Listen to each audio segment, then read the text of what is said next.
2500 மாணவிகள் மற்றும் இங்க இருக்கக்கூடிய ஆசிரியர் பெருமக்களோடு இணைந்து கார்பன் கிரெடிட் புரோகிராம் அப்படிங்கறத தொடங்கி இருக்கோம். கார்பன் எப்படி நாம வெளியிடுவதை எந்தெந்த விதங்களில் எல்லாம் குறைக்க முடியும் அப்படிங்கிற ஒரு விழிப்புணர்வு நிகழ்ச்சியாகவும், வெர்ச்சுவல் ட்ரீ நம்ம ஒரு மரக்கண்ணை வாங்கி நட்டு வச்சு தண்ணி ஊத்தி அது வளர்ந்து எத்தனை ஆக்சிஜன் வெளியிடுகிறதோ அப்படிங்கறத கணக்கு போட்டு நம்ம மரம் நடலனா கூட நாம அன்றாடம் செய்யக்கூடிய செயல்கள், பயன்படுத்துகின்ற பொருட்கள் வாயிலாக ஒரு மரம் நடுவதற்கு சமமாக கார்பன் வெளியீட்டை குறைப்பதற்கான ஒரு முயற்சியை இன்று துவங்கியிருக்கும். இன்னைக்கு 2500 ஸ்டூடெண்ட்ஸ் 5 நிமிஷம் அவங்களோட செல்போனை ஆஃப் பண்ணி வச்சு இதை தொடங்கியிருக்காங்க.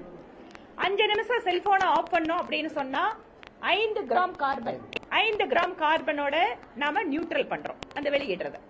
இந்த மாதிரி இன்னைக்கு 2500 பேர் இதை தொடங்குறது மூலமா ஒவ்வொரு நாளும் அவங்க 5 கிராம் கார்பனை குறைக்க ஆரம்பிச்சோம் அப்படின்னு சொன்னா ஒரு வருட காலத்தில் 182 மரங்களை நட்டு வளர்ப்பதற்கு சமமாக இருக்கும். இந்த மாதிரி நிறைய விஷயங்கள்ல கணக்கு போட்டு பல்வேறு விதமான முயற்சிகள். இன்னைக்கு வெர்ச்சுவல் ட்ரீ புரோகிராம் ஆரம்பிச்சிருக்கோம். இன்னும் ஒரு சில ஸ்கூல்ஸ்ல இடம் இருக்கிற இடத்துல நாங்க மரக்கன்றுகளை வைத்து பராமரிக்கிறோம். இந்த மாதிரி பல்வேறு முயற்சிகள் எடுத்துட்டு இருக்கோம். இன்று இந்த carbon credit program, virtual tree program அப்படிங்கறத இந்த யுனிவர்சிட்டியில இத்தனை ஆயிரம் மாணவிகளோடு சேர்ந்து துவக்கி வைப்பதில் சந்தோஷப்படுறோம். இந்த மாதிரி ஒவ்வொரு பகுதியிலுமே எடுக்கின்ற முயற்சிகள் வாயிலாக உலகத்தினுடைய புவி வெப்பமயமாதல் பிரச்சனைக்கு, அந்த சர்வதேச பிரச்சனைக்கான எளிய தீர்வுகளை நோக்கி நாம் நடைபோடுகிறோம். இந்தியா 2070 கார்பன் நியூட்ரல் அடையணும் அப்படிங்கிற மிகப்பெரிய லட்சியத்தை பிரதமர் மோடி வச்சிருக்காரு நம்மளுக்காக. 2030க்குள்ள நம்ம பயன்படுத்தக்கூடிய எரிபொருள் பாதி நான் கன்வென்ஷனல் எனர்ஜி சோர்ஸ்ல இருந்து கொடுக்கணும், எடுத்துட்டு வரணும்னு சொல்லி இன்னைக்கு 1 கோடி வீடுகளுக்கு சூரிய ஒளி மின் திட்டம், அதே மாதிரி விவசாய பம்ப் செட்டுகளுக்கு குசும் அப்படிங்கிற ஒரு திட்டம், சூரிய ஒளி வாயிலாக தண்ணி எடுக்கிறதுக்கான திட்டம், பல்வேறு முயற்சிகளை மத்திய அரசு எடுத்துட்டு இருக்கு. இங்க கூட தமிழ்நாடு கவர்மெண்ட் மீண்டும் மஞ்சப்பை திட்டத்தை கொண்டு வந்திருக்காங்க. இதெல்லாம் எல்லாரும் சேர்ந்து எடுக்க வேண்டிய முயற்சிகள். அந்த வகையில் எங்களுடைய கார்பன் சமநிலைக்காக இன்று வெர்ச்சுவல் ட்ரீ புரோகிராம இந்த தொகுதியில எங்களுடைய முயற்சியில் கோவை மக்கள் சேவை மையம் மற்றும் யூனிவர்சிட்டி இணைந்து இதை இன்னைக்கு தொடங்கி இருப்பது எங்களுக்கு மிகுந்த மனநிறைவை கொடுக்கிறது. ரொம்ப பாசிட்டிவான ஒரு சேஞ்சுக்கான ஒரு தொடக்கமா நாங்க பாக்குறோம்.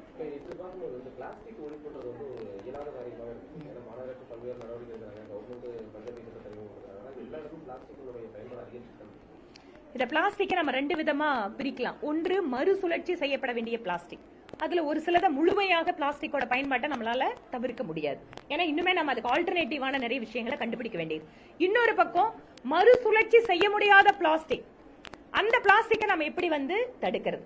இதுக்கு எல்லாமே இது 2-3 விஷயங்களை நம்ம பார்க்கணும். ஒண்ணு, அரசாங்கத்தோட பாலிசியில ஒரு சில டிஸ்ட்ரிக்ட் பிளாஸ்டிக் ஃப்ரீ ஜோன் அப்படின்னு அறிவிச்சிருக்காங்க. உதாரணத்துக்கு ஊட்டி மாதிரி இடங்கள். இந்த மாதிரி ஒரு சில மாநகராட்சிகள் அந்த முயற்சி எடுக்கிறாங்க. இன்னொரு பக்கம் நிறைய தன்னார்வ தொண்டு நிறுவனங்கள் இதுக்கு வேலை பண்றாங்க. அவங்களோடதையும் நாம என்கரேஜ் பண்ண வேண்டியிருக்கு. மூன்றாவதாக மக்களுடைய பங்களிப்பு. நீங்க என்னதான் குப்பை தொட்டை கொண்டு மக்கும் குப்பை மக்காத குப்பை பிரிச்சு கொடுங்கன்னா எல்லாத்தையும் கொண்டு ஒன்னா டம்ப் பண்ற குணம் இன்னைக்கு நம்ம மக்கள் கிட்ட இருக்கு. இதுக்கு நம்ம அவேர்னஸ் கொடுக்க வேண்டியிருக்கு. It is a continuing process இது. ஆனா நிச்சயமாக மக்களுடைய பங்களிப்பு சிறப்பாக இருந்தால், அரசாங்கம் சொல்லுதோ இல்லையோ, அந்த செல்ஃப் அவேர்னஸ் வந்துருச்சுன்னா இந்த பிரச்சனைக்கு தீர்வு காண முடியும்.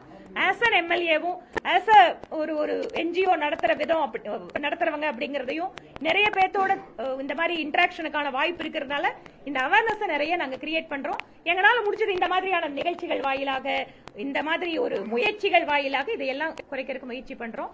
பிளாஸ்டிக் பயன்பாடு இல்லாத ஒரு இடத்துக்கு போகணும் அப்படிங்கறதா நம்மளோட லட்சியம். மெதுவா அதை நோக்கி நடைபோடுவோம்.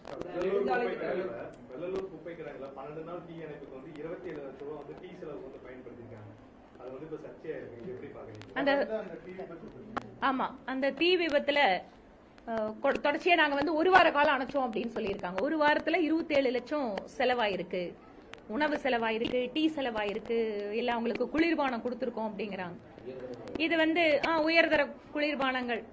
அது எத்தனை பேரு, எத்தனை ஷிப்ட், எத்தனை மணி நேரம், இல்ல அப்படி ரொம்ப ஹை குவாலிட்டியா அந்த டீக்கு கணக்கு போட்டா அந்த டீயை எந்த ஹோட்டல்ல இருந்து வாங்கினாங்க, இதெல்லாம் கொஞ்சம் இன்னும் தெளிவா சொன்னா நல்லா இருக்கும். மாநகராட்சி அவசரமா ஒரு விளக்கத்தை கொடுத்திருக்காங்க. நாங்க இதை பண்ணோம் அதை பண்ணோம் அப்படின்னு சொல்லி நீங்களும் மீடியாவில எல்லாம் எடுத்து போட்டிருக்கீங்க அதற்கு பதில் அப்படின்னு.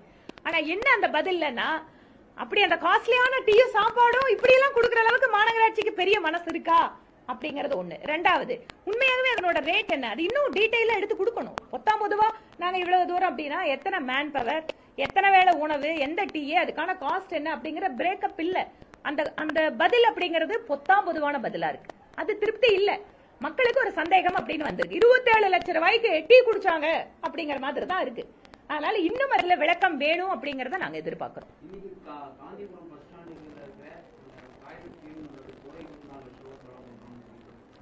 நிறைய விஷயத்த கேட்டா அதிர்ச்சியா இருக்கு. அதிர்ச்சினா உண்மையாவே அதிர்ச்சியா இருக்கு. ஏன்னா டாய்லெட் எங்கேயும் கிளீன் பண்ற மாதிரி ஒன்னும் தெரிய மாட்டேங்குது. குப்பையும் எடுக்க மாட்டேங்கிறாங்க. டெண்டர் எடுத்துட்டு போன ஏன் தொகுதியிலீங்க நான் மேம்பாட்டு நிதியில ஒரு இந்த பார்க்க வந்து ஒன்னு ரெடி பண்ணி அங்க வந்து ஒரு பேட்மிண்டன் கோர்ட்டுக்கு லட்சக்கணக்கில் செலவு பண்ணி கொடுத்துருக்கேன். அது பார்த்தா கொஞ்ச நாள் கழிச்சு நான் போய் பாக்குறேன், அப்படியே ரொம்ப மோசமா கிடைக்குது. என்னங்கன்னு கேட்டா, இல்லைங்க லோக்கல் இருக்கிற ஒருத்தர் கான்ட்ராக்ட் எடுத்தாருங்க, அவர் வேலையே செய்யலைங்க. இதுதான் இன்னைக்கு பார்க்குகளோட நிலைமையா இருக்கு. இவ்வளவு பணத்தை செலவு பண்ற மாநகராட்சி அதற்கான தரமான சேவை வழங்கவில்லை என்பது ஏதோ நான் சொன்னா எதிர்கட்சிகளோட குற்றச்சாட்டுன்னு பார்க்கலாம். கோவை மாநகராட்சியில வாழக்கூடிய எல்லாத்துக்கிட்ட கேட்டாலும் இதான் பதிலா இருக்கும். குப்பை எடுக்கிறதுல பிரச்சனை, எங்கேயுமே பொது கழிப்பிடங்களை தூய்மைப்படுத்துறதுல வந்து கிளீனா இல்ல. ஆனா இந்த பணம் மட்டும் போயிட்டே இருக்குது. இந்த பணம் எங்கெங்கெல்லாம் செல்கிறது அப்படிங்கறத அந்த திராவிட மாடல்காரங்க கரெக்டா கண்டுபிடிச்சு சொல்லணும்.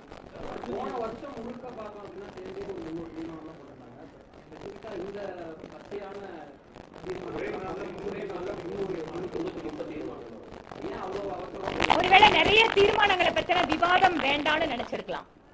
அதுல நிறைய தீர்மானங்களை மக்களோட பார்வையில் இருந்து மறைக்கணும் அப்படின்னு நினைச்சிருக்கலாம். இல்லன்னா இவ்வளவு ஒரே நாள் இத்தனை தீர்மானம் கொண்டு வரதுக்கான அவசியம் என்ன?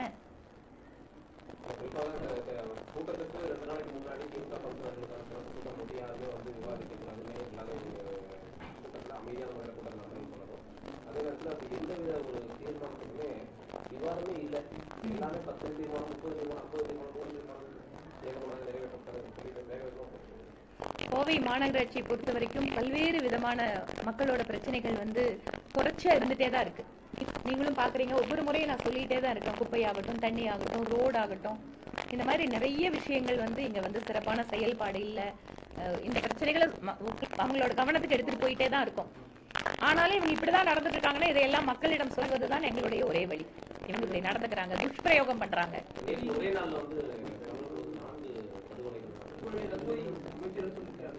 நான் எதுக்கு பதில் சொல்றது?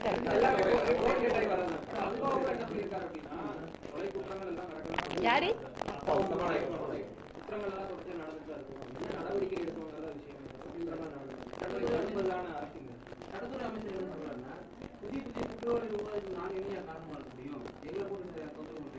தமிழக மக்களுக்கு ஒரு விஷயம் நன்றாக புரியும். எப்போதெல்லாம் திராவிட முன்னேற்ற கழகத்தினுடைய அரசு பொறுப்பேற்கிறதோ அப்போதெல்லாம் சட்டம் ஒழுங்கு என்பது சீரழியும் அப்படிங்கிறது இது ஏதோ நாங்க இன்னைக்கு வந்து சொல்றது இல்ல, எப்பவுமே நிலவக்கூடிய கருத்து. அதை எந்த விதத்திலையும் அப்போதெல்லாம் முதலமைச்சராக திரு கலைஞர் கருணாநிதி அவர்கள் இருந்தார். இப்போது முதலமைச்சர் மாறி இருக்கிறார். ஆனாலும் கூட திராவிட முன்னேற்ற கழகத்தினுடைய செயல்பாடு, அவங்களுடைய அரசின் செயல்பாடு மாறவே இல்லை என்பது இந்த சட்டம் ஒழுங்கு பிரச்சனையில தெரியுது. அரசியல் கட்சி தலைவர்கள் கொல்லப்படுகிறார்கள், பெண்களுக்கு எதிரான கொடுமைகள், பட்டியலினத்தை சார்ந்தவர்களுக்கான கொடுமைகள் அதிகமாக நடக்கின்ற மாநிலமாக தமிழகம் உருவாகிட்டு இருக்கு. பத்தாவதுக்கு குற்றவாளி, நான் ஒத்துக்கிறேன், பேரவைத் தலைவர் சட்ட அமைச்சர் சொல்ற மாதிரி புதிதான குற்றங்கள் வருது, டெக்னாலஜி வருது, குற்றவாளிகள் வராங்க. குற்ற செயல்களை முழுமையா தடுக்க முடியுமா? இல்ல. ஆனால் இந்த அரசு அதற்காக எடுத்த நடவடிக்கைகள் என்ன அப்படிங்கறதான் கேள்வி. தலைநகர்ல ஒரு மாநிலத்தோட தலைநகர் ஒரு முக்கியத்துவம் வாய்ந்த இடம். அந்த இடத்துல பட்ட பகல்ல நடக்கக்கூடிய படுகொலைகள், நீங்க சொல்ற மாதிரி ஒவ்வொரு நாளும் நடக்கின்ற குற்ற செயல்கள், நீங்க அதிகாரிகளை மாத்தி மக்கள் முன்பாக நாங்க நடவடிக்கை எடுக்கிறோங்கிறது அதிகாரிகள் மாற்றம் அல்ல, ஆக்கப்பூர்வமான நடவடிக்கை மக்களுக்கு பிரயோஜனப்படுதான்னு பார்க்கணும். அதிகாரிகள் மாற்றத்தின் வாயிலாக கண் துடைக்க செய்கின்ற அரசியலை இந்த மாநில அரசு செய்து கொண்டிருக்கிறது.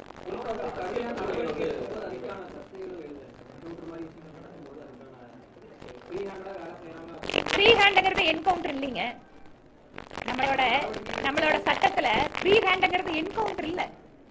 எவ்வளவு தூரம் நீங்க வந்து குற்ற செயல்கள் தடுப்பு நடவடிக்கைகள் அப்படிங்கிறது ஒண்ணு. குற்ற செயல்கள் நடக்கும், ஆமா, சமுதாயத்துல குற்ற செயல்கள் நடந்துட்டே தான் இருக்கு. ஆனா தடுப்பு நடவடிக்கைகள் ஒன்று. குற்ற செயல்கள் நிகழாமல் இருப்பதற்கான வாய்ப்புகளை நாம் எப்படி உருவாக்குறோம், குற்றம் நடந்ததற்கு பின்னால எந்த அளவுக்கு அவர்கள் மீது நடவடிக்கை எடுக்கிறோம், நீதிமன்றத்தின் வாயிலாக தீர்ப்பு வாங்குறோம், இது எந்த விதமான தாக்கத்தை சமுதாயத்தில் ஏற்படுத்துகிறது. இப்படிதான் ஒரு குற்ற செயல்களை அணுக முடியும். ஆனா நாங்க என்கவுண்டர் பண்ணி ஃப்ரீ ஹேண்ட் கொடுத்துட்டோம்னா நீங்க சர்ச்சைனா, என்கவுண்டர் பண்றது ஃப்ரீ ஹேண்ட் இல்லைங்க.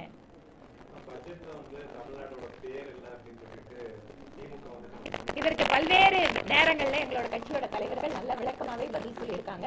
நானுமே அறிக்கை கொடுத்திருக்கேன். என்ன மாநில பட்ஜெட்ல எல்லா மாவட்டத்தோட பேரும் சொல்றது இல்ல. அதே போல இதற்கு முன்பாக நடந்த பட்ஜெட்ல கூட எல்லா மாநிலத்தோட பேரையும் சொல்லல. அறிவிக்கப்படக்கூடிய திட்டங்கள் அப்படிங்கிறது நம்ம மாநிலத்திற்கு எவ்வளவு திட்டங்கள் வந்திருக்கு. உதாரணமாக பொதுவான ஒரு திட்டம் இருக்கு, மக்கள் தொகை கேட்ப சிறு குறு தொழில் நிறுவனங்கள் அதிகமா இருக்கக்கூடிய மாநிலம். அந்த திட்டங்கள் எல்லாமே பலன் பெற போவது அதிகமா தமிழ்நாடு தான், பீகார் இல்ல, ஜார்க்கண்ட் இல்ல. சிறு குறு தொழில் நிறுவனங்களை அதிகமாக வைத்திருக்கக்கூடிய தமிழ்நாடு தான் அதிகமா பலன் எடுத்துக்கும் அந்த திட்டத்துல.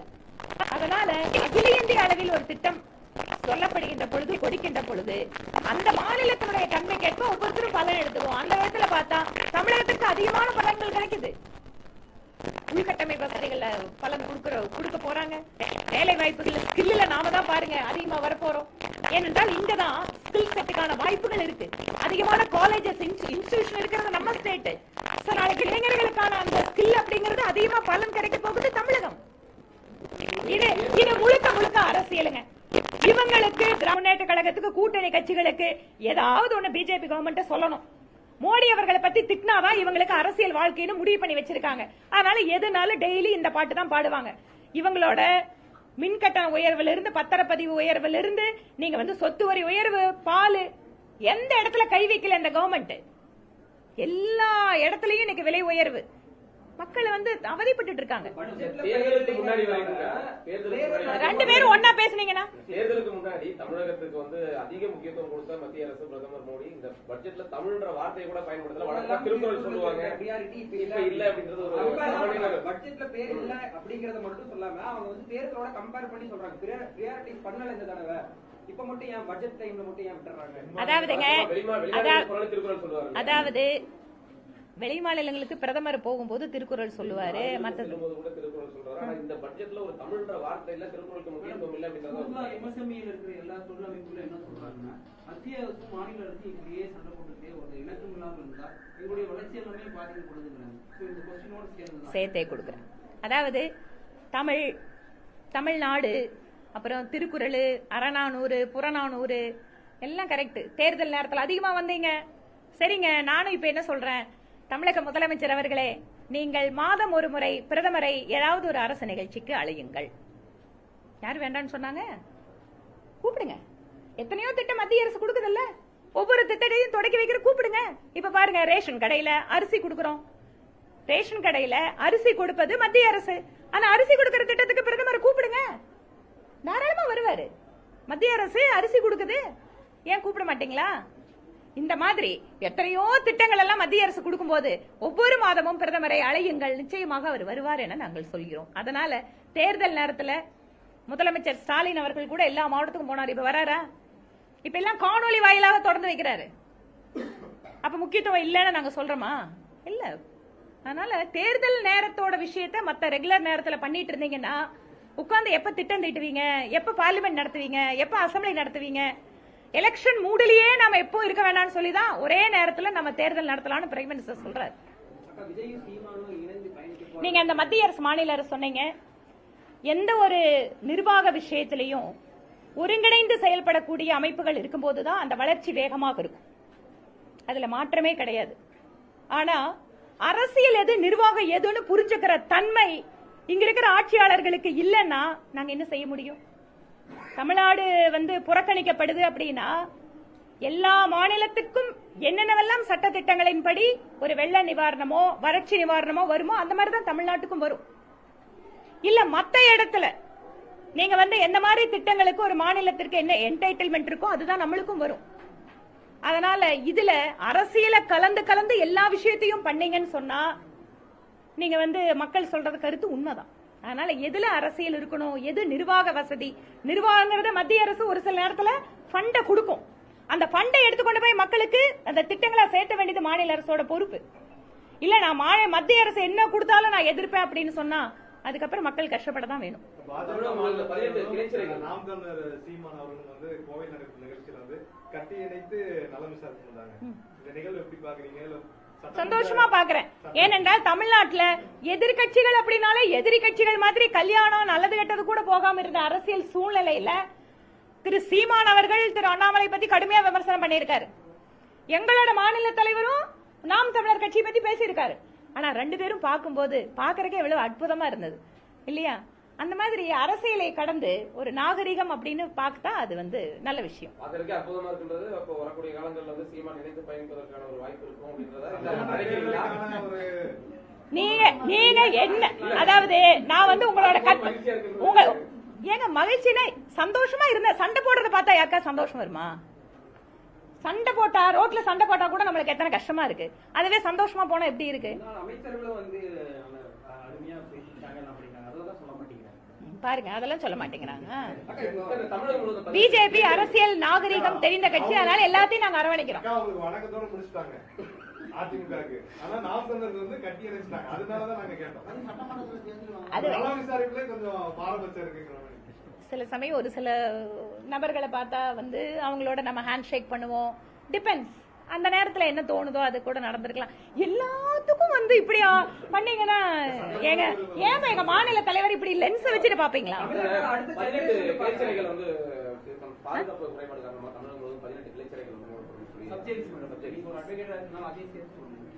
நிறைய சப்ஜெயில் அப்படிங்கிறது இன்றைக்கு வந்து ஒன்று அது வந்து ஒரு அந்த இடத்துல குற்றச்செயல்கள் நடப்பதற்கு அல்லது திட்டமிடுவதற்கான இடமாக நிறைய ஜெயில் இருக்கு. சிறைக்குள்ளாக நடக்கூடிய கொடுமைகள் அப்படிங்கறது அது தனி. அதில் இருக்கக்கூடிய லஞ்சம், அங்க நடக்கக்கூடிய அத்துமீறல்கள், மனித உரிமை மீறல்கள், இதெல்லாம் நிறைய நடக்குது. நீங்க சொன்ன மாதிரி as a லாயராவும் ஒரு சில இடங்கள்ல கிரிமினல் கேசஸ் எல்லாம் அந்த கன்விக்ஸோ இல்ல வந்து அண்டர் ட்ரையல் பிரிசனர்ஸ் அவங்களுக்கு அங்க இருக்கக்கூடிய தொல்லைகள் இதெல்லாம் எங்க கட்சிக்காரங்க கூட உள்ள ஜெயிலுக்குள்ள போயிட்டு வந்து ரொம்ப கஷ்டப்பட்டு சொல்லுவாங்க இதெல்லாம் நடந்துட்டு இருக்குன்னு. அதனால அரசாங்கம் எது எந்த முடிவாக இருந்தாலும் தீவிரமாக ஆராய்ந்து எடுக்க வேண்டும். முடிஞ்சதா? கிளைச்சிறைகளை மூடும் முடிவு வந்து திமுகவுடைய அடிப்படை நிர்வாக அறிவை வந்து கேள்விக்குறியாக்கி இருக்குன்னு சொல்லி அதனாலதான் சொல்றேன் எதுவா இருந்தாலும் ஆராய்ந்து அந்த முடிவு எடுக்கணும் அப்படின்னு.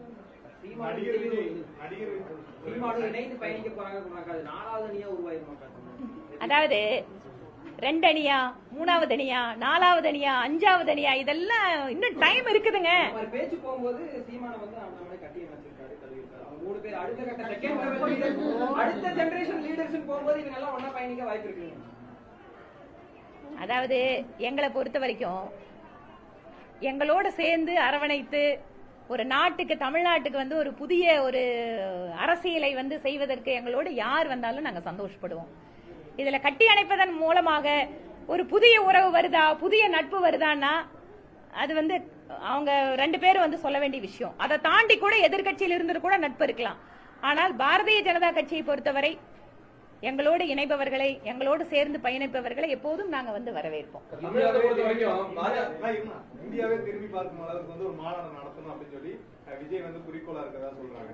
அப்படி ஒரு மாநாடு நடத்தினா தமிழ்நாட்டுல வந்து அவருக்கான ஆதரவு வரும்னு நினைக்கிறீங்களா? அரசியல் அப்படி ஒரு மாநாடு தேவையா? அரசியல் கட்சின்னு சொன்னா மாநாடு நடத்துறது ரொம்ப இயல்பான விஷயம் தானே. இதுல என்ன இருக்குது? அவர் கட்சி ஆரம்பிக்கிறது மாநாடா ஆரம்பிச்சு தொடங்குறாங்க. சரி, ஆரம்பிச்சு நடத்திட்டு அப்புறம் பாப்போம். இதுக்குள்ளேயே இத்தனை இந்த சினிமாக்காரங்க வந்தாலே நிறைய கற்பனை கேள்விகளை கொண்டு வந்துடுறீங்க.